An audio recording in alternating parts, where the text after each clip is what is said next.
Hello, welcome to are के chemistry. इस video में हम इलेक्ट्रोकेमिस्ट्री के कुछ इम्पॉर्टेंट एमसीक्यू देख रहे हैं। चलिए स्टार्ट करते हैं। Question number 16, the pH of the solution containing 0.1 n HCl and 0.1 n acetic acid is. कह रहा है कि अगर एक सॉल्यूशन में 0.1 n HCl और 0.1 n एसिटिक एसिड हो तो उसका पीएच क्या होगा।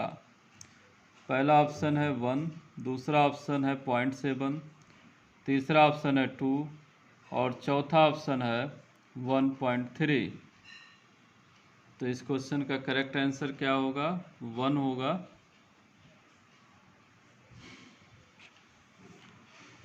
क्योंकि आपका जो है एसिटिक एसिड वीक एसिड होता है, पार्शियली आयोनाइज होता है, तो इसमें HCl जो है स्ट्रॉन्ग एसिड है और इसमें HCl से जो हाइड्रोजन आयन कंसंट्रेशन है वह 0.1 n है, तो यानी 1/10 है। तो यहाँ से हम pH निकाल लेंगे तो वह 1 आएगा। ठीक है, तो ऑप्शन नंबर 16 का क्वेश्चन नंबर 16 का ऑप्शन नंबर ए जो है करेक्ट है। ओके, अगला question number 17, the pH of A 0.01 n monobasic acid is 4 कर द एसिड मस्ट बी। कर एक मोनोबेसिक आपका एसिड है जिसका आपका वैल्यू दिया है 4 pH का वैल्यू, तो कह रहा है कि यह एसिड जो है स्ट्रांग होगा कि वीक होगा। तो पहला ऑप्शन स्ट्रांग है और दूसरा ऑप्शन वीक है। तो इस क्वेश्चन का जो करेक्ट आंसर होगा ऑप्शन नंबर बी होगा, वीक है। ठीक है, मोनोबेसिक है तो पहले यहाँ पर हम क्या कर लेंगे, इसके कंसंट्रेशन से जो है हम इसका POH निकाल लेंगे। ठीक है, मोनोबेसिक एसिड कह रहा है तो इसका हम क्या करेंगे, POH निकालने के बाद pH निकालेंगे और उसके बाद देखेंगे कि किस तरीके का एसिड है। अगर 7 से नीचे आएगा तो वीक है, ऊपर आएगा तो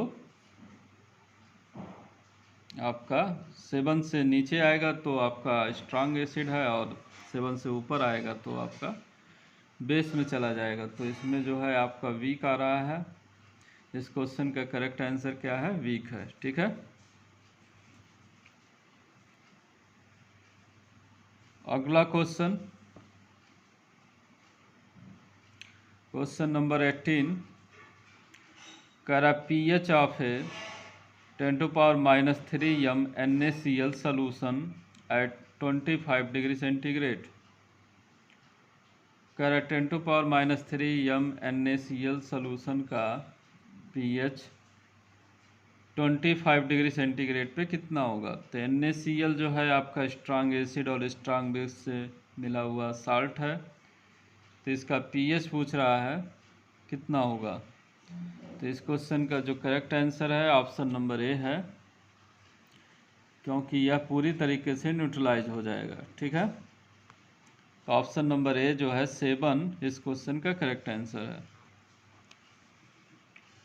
अगला क्वेश्चन है, कह रहा if the temperature of water is increased from 25 degree centigrade to 45 degree centigrade the pH of water at 25 degree centigrade will be. कह रहा है कि अगर एक वाटर का टेम्परेचर 25 से 45 कर दिया जाता है तो pH 45 डिग्री सेंटीग्रेड पे कितना होगा। पहला ऑप्शन है 7, दूसरा ऑप्शन है स्लाइटली ग्रेटर देन 7, तीसरा ऑप्शन है लेस देन 7 और चौथा ऑप्शन है 8। तो इस क्वेश्चन का जो करेक्ट आंसर है आपका लेस देन 7 होगा। जब आप टेम्परेचर बढ़ाएंगे तो उसका pH जो है लेस देन 7 पे चला जाएगा। ठीक है, अगला क्वेश्चन इसी तरीके से है। क्वेश्चन नंबर 20, कह रहा pH of an aqueous NaCl solution at 85 degree centigrade should be. पहला ऑप्शन है 7, दूसरा ऑप्शन है लेस देन ग्रेटर देन 7, और तीसरा ऑप्शन है लेस देन 7, और चौथा ऑप्शन है 0। तो इस क्वेश्चन का जो करेक्ट आंसर है आपका ऑप्शन नंबर सी है, यानी ये क्वेश्चन बिल्कुल 19 जैसा है। यानी यह इसका वैल्यू जो है टेम्परेचर इंक्रीज करने पे, यानी नॉर्मल टेम्परेचर 25 होता है, उससे इंक्रीज करने पे उसका पीएच का वैल्यू जो है घट जाएगा, यानी 7 से मैक्सिमम 7 ही, मतलब 7 से कम ही आएगा। ठीक है, नेक्स्ट क्वेश्चन, क्वेश्चन नंबर 21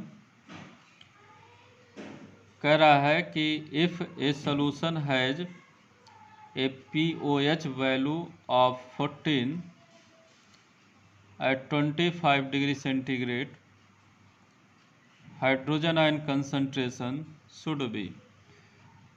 तो इस क्वेश्चन में pOH का वैल्यू दिया है, इससे हम क्या करेंगे, pH का वैल्यू निकालेंगे, और pH बराबर होता है minus log hydrogen ion concentration, यानी pH बराबर क्या होता है, minus log hydrogen ion concentration, और pH और pOH में जो रिलेशनशिप होता है दोनों का सम जो है 14 के बराबर होता है। तो हम इसमें से pH का मान निकालेंगे और इसमें इस फार्मूले में रख करके हाइड्रोजन आयन कंसंट्रेशन को देखेंगे कितना आ रहा है। ठीक है, तो इस क्वेश्चन का जो करेक्ट आंसर होगा ऑप्शन नंबर ए होगा 0। Next question, what will be the hydrogen ion concentration in mole per liter of a solution of pH equal to 0। कर अगर pH बराबर 0 है तो हाइड्रोजन आयन कंसंट्रेशन कितना होगा।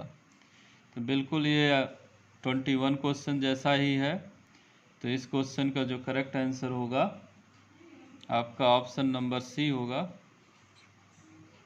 ठीक है, 10⁻�0, यानी आंसर 10⁻�0 का मतलब क्या होगा, 1 होगा। ठीक है, अगला question, the process of hydrolysis is. पहला ऑप्शन है ऑलवेज एक्सोथर्मिक, दूसरा ऑप्शन है ऑलवेज एंडोथर्मिक, तीसरा ऑप्शन है आइदर एक्सोथर्मिक और एंडोथर्मिक, चौथा ऑप्शन है नाइदर एक्सोथर्मिक नॉर एंडोथर्मिक। करा कि हाइड्रोलिसिस प्रोसेस कैसा होता है। ठीक है, तो इस क्वेश्चन का जो करेक्ट आंसर है option number B, always endothermic. ठीक है, अगला है what is the wrong principle of conductometry. कह रहा है कि इसमें से कौन सा रॉन्ग प्रिंसिपल है कंडक्टोमेट्री के लिए। पहला ऑप्शन है मेजरमेंट ऑफ पोटेंशियल, दूसरा ऑप्शन है measurement of conductivity of solution, तीसरा ऑप्शन है मेजरमेंट ऑफ ईएमएफ, और चौथा ऑप्शन है नन ऑफ द एबव। तो इस क्वेश्चन का जो करेक्ट आंसर है आपका ऑप्शन नंबर बी है, measurement of conductivity of solution.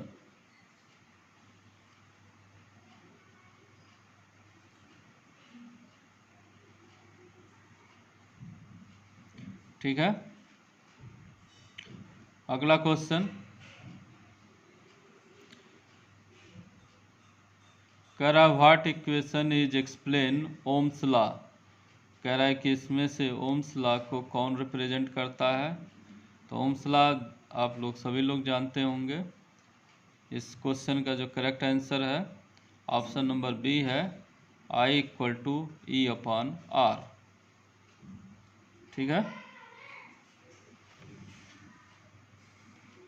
अगला क्वेश्चन, क्वेश्चन नंबर 26 कह रहा है the specific conductance of a solution containing 1 gram equivalent of solute in 1000 centimeter cube of solution।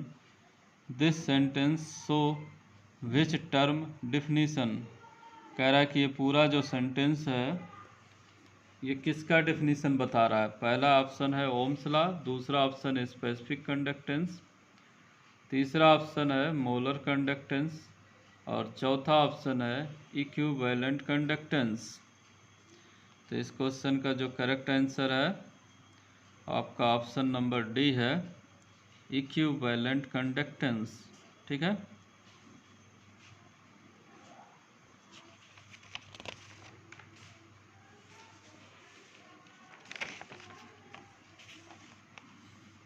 Next question, question number 27, कह रहा which is not applicable of conductometry, कह रहा है कि इसमें से कौन सा कंडक्टोमेट्री के लिए अप्लीकेबल नहीं है। पहला ऑप्शन है determine of moisture and water content, दूसरा ऑप्शन है प्योरिटी ऑफ वाटर, तीसरा ऑप्शन है आयनिक प्रोडक्ट ऑफ वाटर, चौथा ऑप्शन है conductometric titration and precipitation titration. तो इस क्वेश्चन का जो करेक्ट आंसर है option number A, determine of moisture and water content. तो यह जो है कंडक्टोमेट्री का एप्लीकेशन नहीं है, बाकी सब जो है कंडक्टोमेट्री का एप्लीकेशन है। ठीक है। अगला क्वेश्चन, क्वेश्चन नंबर 28, करा in conductometry solution if temperature is increase by 1 degree centigrade, करा कंडक्टोमेट्री सोल्यूशन में अगर टेम्परेचर जो है 1 डिग्री सेंटीग्रेड बढ़ा दिया जाता है तब क्या होता है। पहला ऑप्शन है 1% rise in mobility of ion, दूसरा ऑप्शन है 2% rise in mobility of ion, तीसरा ऑप्शन है 3% rise in mobility of ion और चौथा ऑप्शन है 4% rise in mobility of ion. तो इस क्वेश्चन का जो करेक्ट आंसर है option number B, 2% rise in mobility of ion. ठीक है। अगला क्वेश्चन कह रहा है कि if the ion size is decrease in solution, कह रहा कि आयन की साइज जो है अगर सोल्यूशन में घटेगा तो क्या होगा। पहला ऑप्शन है कंडक्टेंस डिक्रीज, दूसरा ऑप्शन है कंडक्टेंस इंक्रीज, तीसरा ऑप्शन है ए एंड बी और चौथा ऑप्शन है नन ऑफ द एबव। तो इस क्वेश्चन का जो करेक्ट आंसर है ऑप्शन नंबर ए है, कंडक्टेंस इंक्रीज। ठीक है।